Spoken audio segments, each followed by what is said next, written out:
Welcome back public. This special segment is brought to you by Coca Cola, जिसमें हम करते हैं PSL की बात, खेले गए मैचेस की बात। और शानदार मैच रहा कल का। ये वो मैच था जिसका सभी को इंतजार रहता है, कराची वालों को और लाहौर वालों को। कहा जाए तो ये थ्रिलिंग मैच था और हाई वोल्टेज मैच रहा।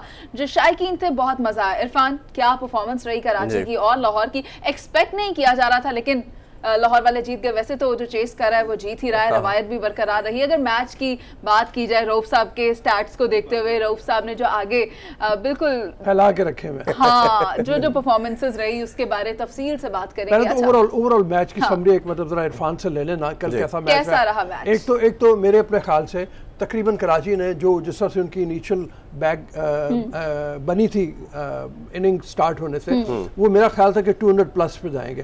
तो मेरे ख्याल से उन्होंने 20 रन कम किए हैं। रऊफ साहब, लग भी रहा था कि बाजी जीत जाएंगे, लेकिन एक टर्निंग पॉइंट आ गया। क्या कहोगे? 2-3 चीजें इसमें थी। सबसे पहले तो बाबर का जल्दी आउट होना बहुत बड़ा डेंट किया, क्योंकि जिस तरह बाबर विकेट की स्टेबिलिटी रखते हैं और दूसरे एंड पे शर्जील खेलते हैं। फिर मेरा ख्याल में जो टर्निंग पॉइंट था वो 2 रन आउट थे। जो क्लार्क का रन आउट हुआ वो सबसे ज्यादा इन फॉर्म बैट्समैन नजर आ रहे हैं, जिसका की पावर हिटिंग वो कर रहे थे। फिर एंड में क्रिश्चियन बड़ा अच्छा लेके जा रहे थे, वो बड़ा वाइटल रन आउट हुआ। उसके बाद क्या हुआ कि फिनिश जो करना था वो फिनिश नहीं कर पाए कराची। तो वो मेरा ख्याल है रन आउट की वजह से कम से कम 20-25 रन का उनको डिफरेंस आया। ये दोनों रन आउट बड़े क्रूशियल उनको डेंट किए, खासतौर पे क्रिश्चियन का जो एंड में रन आउट हुआ। उसके अलावा मेरे ख्याल में लाहौर कलंदर की जो बॉलिंग है उसको भी बड़ा क्रेडिट जाता है। शाहीन आफरीदी ने कल बड़ी अच्छी गेंदें की, मोहम्मद आमिर ने भी बहुत अच्छी बॉलिंग की। जिस तरह से इन स्विंग उसकी होके आई है गेंद और उसने बाबर को आउट किया है, पेस भी बहुत ज्यादा था। उस बारे में भी जरा कुछ बात करो। शाहीन शाह अफरीदी जैसे लास्ट वर्ल्ड कप के बाद से 2019 से हमारा प्राइम बॉलर के तौर पे सामने आए हैं। हसन अली की इंजरी होगी, उसके बाद इन्होंने सोली इस पाकिस्तानी बॉलिंग लाइनअप को लीड किया। He is a young talent even. जी, अब सिर्फ एक चीज नजर आ रही थी कि एक्स्ट्राऑर्डिनरी क्रिकेट हो रही है बहुत ज्यादा। वो लीग और डोमेस्टिक और इंटरनेशनल क्रिकेट खेल खेल के उनको थोड़ा सा लेथार्जिक नजर आ रहे थे।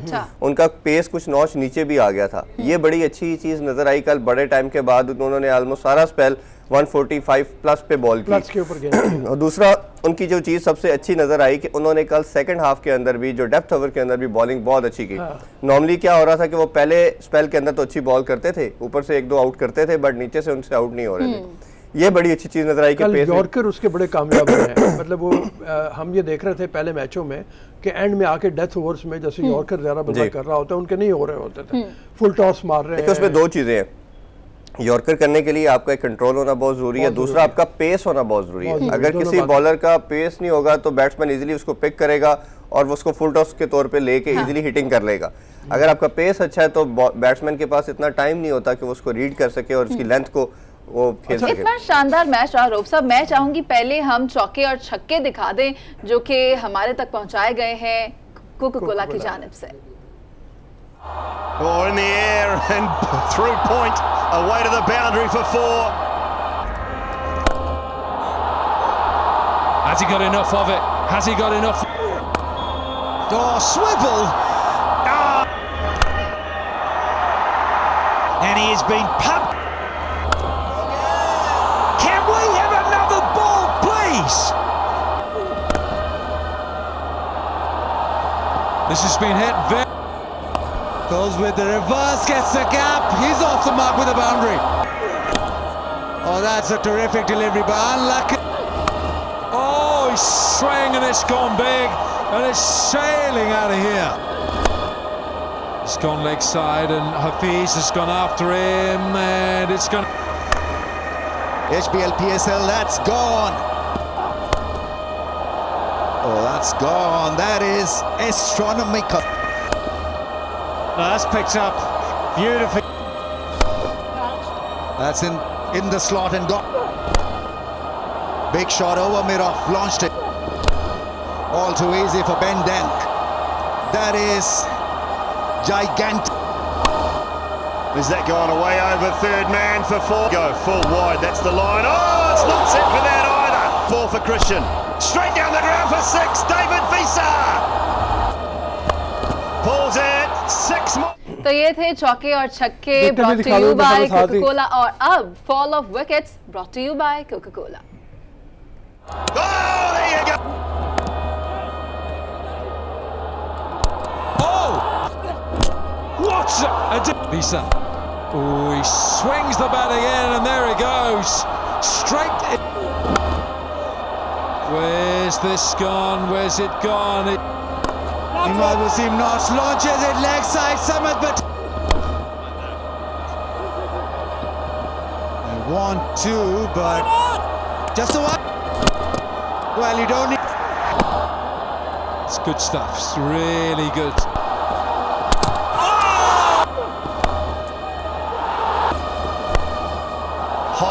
High and long enough, is it? No, it's not.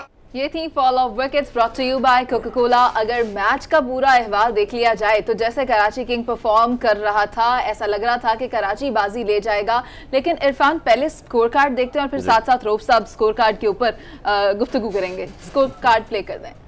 अच्छा जी, स्कोर कार्ड आपके सामने है। मेरे ख्याल में नीचे से तो शुरू करते हैं कि वाइज ने जो 9 गेंदों के ऊपर 31 रन किए हैं वो टर्निंग पॉइंट बन गया एक तरह से। देखिए पूरा मोमेंटम तो ऑब्वियसली फ़खर ने और उसमें बेन डंक ने बनाया था, बट जिस तरह का उन्होंने क्लोजिंग नोट के ऊपर आके वो फिनिश किया, बहुत आउटस्टैंडिंग इनिंग्स खेली। वो पावर हिटिंग थे। लास्ट भी सीजन के अंदर उन्होंने 2-3 मैच इसी तरह लाहौर को जितवाए थे। बेन डंक की भी हमने जब बात की, हम साथ में कर रहे थे, यहाँ पे आप देख रहे होंगे 50 उसने की है और उसने बेस बनाने में फ़खर की तो नो डाउट, मतलब वो इनिंग जो है 80 प्लस की। कितना टफ टाइम दे सकता है बेन डंक आने वाले मैचेस में? यही वही बात करूं कि कल उसने थोड़ा सा अपनी नेचर से थोड़ा सा हटके इनिंग्स खेली। जब देखा कि फ़खर की हिटिंग हो रही है तो उसने थोड़ा सा अपने आप को रोका और शुरू में सेटल होने के बाद फिर इरफान, अगर मैं फ़खर की बात करूं तो एक मैच में जब स्कोर ना किया, जाहिर बात है कि कम बैक वो कर चुके हैं तो उसमें भी काफी तनकीद भी हुई, लेकिन अगर हम देखें कल जिस तरह उसकी परफॉर्मेंस थी, जिस तरह फखरी अंदाज में उसने लाहौर का सर फ़खर से बुलंद किया, तो एक तो हम उस साइड में देखते हैं। लेकिन अगर हम देखें कराची की तरफ तो इमाद वसीम बड़े ही वो प्रेशर में नजर आते थे। हालांकि हम देख रहे थे कि कराची के हाथ में तक कुछ वक्त ऐसा लग रहा था कि मैच कराची जीत रहा है, लेकिन वो प्रेशर से बाहर नहीं निकल रहे थे। एक लीडर जो होता है वो अगर प्रेशर में हो तो जाहिर बात है पूरी टीम जो है वो भी प्रेशर में नजर आती है। क्या कहेंगे इस पे आप? इमाद बड़ा शूर्ड और बड़ा क्लेवर कैप्टन है और बड़े अरसे से वो कैप्टनसी कराची को लीड कर रहे हैं। ऑब्वियसली समहाउ हो जाता है, जैसे प्रेशर तो सबसे बड़ा यही था कि टॉस वो हार गए और वो दूसरी टीम चेस कर रही है, तो एक चीज शुरू में 3 उन्होंने आल 2 के आउट भी कर लिए थे और अच्छी टोन सेट हो चुकी थी। बट ग्रेजुअली जैसे फ़खर और बेन डंक की इनिंग्स लगना शुरू हुई, विकेट भी प्लेसमेंट हो गई और बॉलर को फिर वो ग्रिप करने में भी मसला थोड़ा आना शुरू हो गया। ये अब मुझे नहीं समझ आ रही कि इसका सोल्यूशन क्या होगा, क्योंकि काफी लोगों से कल भी मैंने बात की जो ग्राउंड में मौजूद थे, उनसे बात की, कहते बहुत कम ड्यू फैक्टर है। बट अगर कम ड्यू फैक्टर है तो ये सारी की सारी टीम शेल में क्यों जा रही है? वो कोई ऐसी टीम होगी नहीं आ रहा, समझ में नहीं आ रहा। इसी मिस्ट्री की तरफ बात करेंगे, मैं हमें ब्रेक लेने जा रही है और एक और तरफ भी बात करेंगे जो मेरा एक बड़ा पॉइंट है, और मतलब आप डिफेंड भी बहुत किया उसको, वो कप्तान साहब की बात है लाहौर कलंदर के बिल्कुल परफॉर्म नहीं कर रहे। अब कल तो चले खैर रन आउट हो गए, क्या वजह है वो क्यों परफॉर्म नहीं कर रहे? इस सस्पेंस से साहब हम पर्दा उठाते हैं एक ब्रेक के बाद। पब्लिक अभी चलते हैं एक ब्रेक पर, वापस आएंगे। Don't go anywhere, stay with us.